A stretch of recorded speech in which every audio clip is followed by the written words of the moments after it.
Lecture में हम पढ़ेंगे तत्व एवं यौगिक। तत्व क्या होते हैं? तत्व पदार्थ का वह मूल रूप होता है जिसे हम किसी रासायनिक अभिक्रिया द्वारा किसी दूसरे सरलता रूप या दूसरे पदार्थ में विभक्त नहीं कर सकते हैं। तत्व के सभी परमाणु एक ही प्रकार के गुणधर्म व्यक्त करते हैं, अर्थात इससे हमें सिर्फ होता है कि तत्व में पाए जाने वाले सभी परमाणु एक ही प्रकार के होते हैं तथा तत्व के एक, दो या दो से अधिक परमाणु मिलकर एक अणु का निर्माण करते हैं। उदाहरण के लिए हम तत्व के कुछ रूप देखते हैं, जैसे H2 हुआ हमारा, O2 हुआ, ये हमारे तत्व के उदाहरण हैं जो कि अणु रूप में पाए जाते हैं। ये अणु दो हाइड्रोजन अणु दो परमाणु से मिलकर बने हुआ है।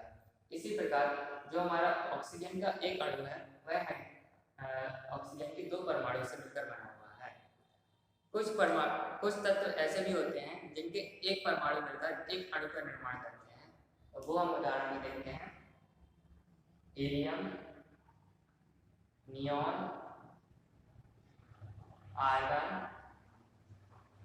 ये सभी जो इतनी भी अक्रिय गैसें होती हैं उनके एक परमाणु मिलकर एक अणु का निर्माण करते हैं तथा ये एक ही अणु के तत्व में पाए जाते हैं। अब हम पढ़ते हैं यौगिक के बारे में। यौगिक क्या होते हैं? यौगिक दो या दो से अधिक परमाणु तत्व के निश्चित अनुपात के मिश्रण को यौगिक कहते हैं, अर्थात किसी दो या दो से अधिक तत्व को एक निश्चित अनुपात में मिलाया जाए तो यौगिक का निर्माण होता है। उदाहरण में हम समझते हैं, हाइड्रोजन का एक अणु और क्लोरीन का एक अणु मिलकर हाइड्रोजन क्लोराइड का एक अणु निर्माण करते हैं। इसके लिए हम पढ़ेंगे H प्लस HCl मिलकर के HCl का निर्माण करते हैं। इसमें हाइड्रोजन का एक अणु और क्लोरीन का एक अणु एक निश्चित अनुपात में मिलकर एक हाइड्रोजन क्लोराइड का एक अणु निर्माण कर रहे हैं, तो ये हाइड्रोजन क्लोराइड एक यौगिक कहलाएगा। रसायन की भाषा, जैसे हम गणित में पढ़ते हैं जोड़ घटाव गुणा भाग, तो इन्हें हम चिन्हों द्वारा व्यक्त करते हैं। इसी प्रकार तत्वों को भी हम रसायन में प्रतीकों द्वारा व्यक्त करते हैं, जिससे कि तत्वों की पहचान करने में आसानी हो। इसके लिए तत्वों को प्रतीक को समझने के लिए सर्वप्रथम जॉन डाल्टन ने एक पद्धति का निर्माण किया, जिसमें उन्होंने कहा कि जितने भी तत्व हैं उन्हें एक वृत्ताकार चिन्ह द्वारा व्यक्त किया जाए, जिससे कि तत्व को समझने में आसानी हो। पर यह पद्धति जैसे जैसे तत्व की संख्या बढ़ती गई, यह पद्धति जटिल होती गई और यह इस समय प्रयोग में नहीं लाई जाती। जॉन डाल्टन के बाद जे बर्जेलियस ने एक पद्धति का निर्माण किया, जिसमें उन्होंने कहा कि तत्वों को उनके प्रथम अक्षर के आधार पर व्यक्त किया जाए, जिससे कि तत्वों के नाम समझने में आसानी हो। इसके लिए उन्होंने कहा कि जैसे हाइड्रोजन S से स्टार्ट होता है तो उसे S से व्यक्त किया जाए, तो ऑक्सीजन O से स्टार्ट होता है तो उसे O से व्यक्त किया जाए। इस पद्धति में कुछ तत्वों के नाम लैटिन भाषा में भी उपयोग किए गए, जैसे कि गोल्ड को Au से व्यक्त करते हैं, सोडियम को Na से व्यक्त करते हैं। यह पद्धति बहुत काम आई।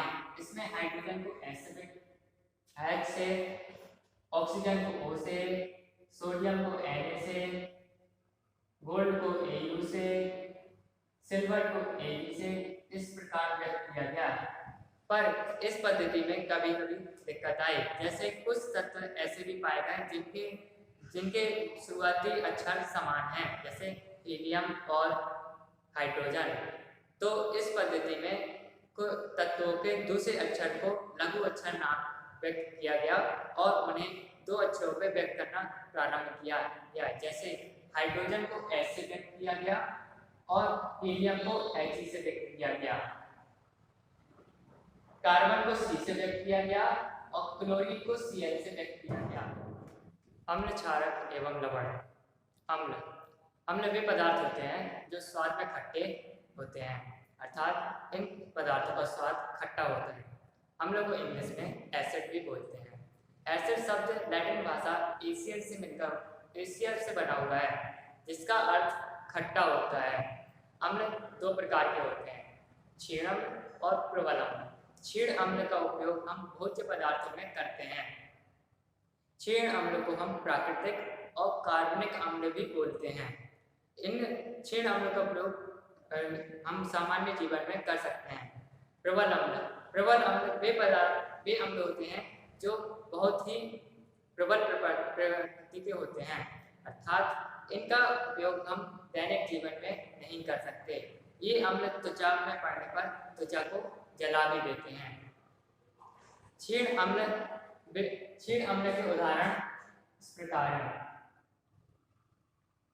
नींबू का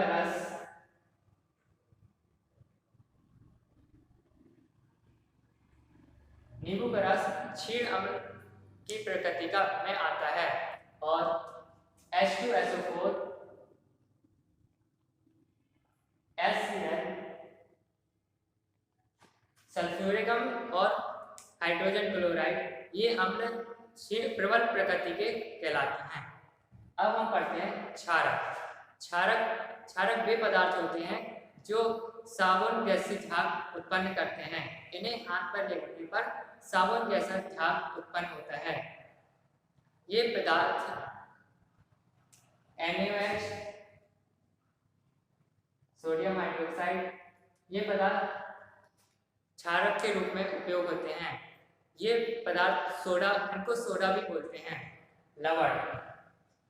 लवण हमारे अम्ल और क्षारक के मिलने पर लवण का उत्पन्न होते हैं, अर्थात जब हम हाइड्रोजन क्लोराइड और सोडियम हाइड्रोक्साइड की क्रिया कराते हैं तो हमें NaCl और जल प्राप्त होता है।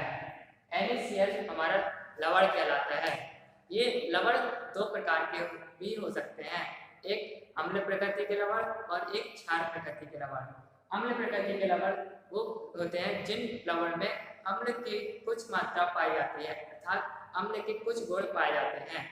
क्षारक प्रकृति के लवण भी वे लवण कहलाते हैं जिन लवण में क्षारक प्रकृति अर्थात क्षार प्रकृति पाई जाती है। क्षारक को हम क्षार भी बोलते हैं। वे क्षार जो जल में घुलनशील होते हैं क्षार कहलाते हैं, अर्थात ऐसे क्षारक जो जल में घुल जाते हैं वो उन्हें हम क्षार कहते हैं। सभी क्षारक हो सकते हैं पर सभी क्षारक क्षार नहीं होते हैं।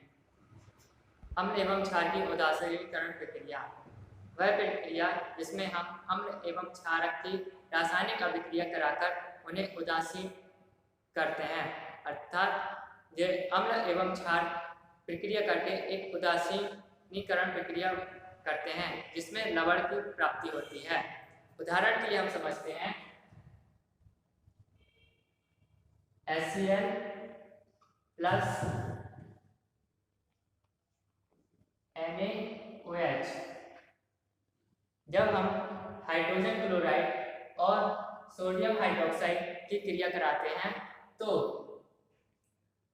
रिजल्ट में हमें NaCl लवण तथा जल की प्राप्ति होती है H2O। इस प्रक्रिया में हाइड्रोजन क्लोराइड और NaOH नाइट्रोजन हाइड्रोक्साइड उदासीनीकरण प्रक्रिया करके एक लवण NaCl और जल देते हैं। यह प्रक्रिया उदासीनीकरण प्रक्रिया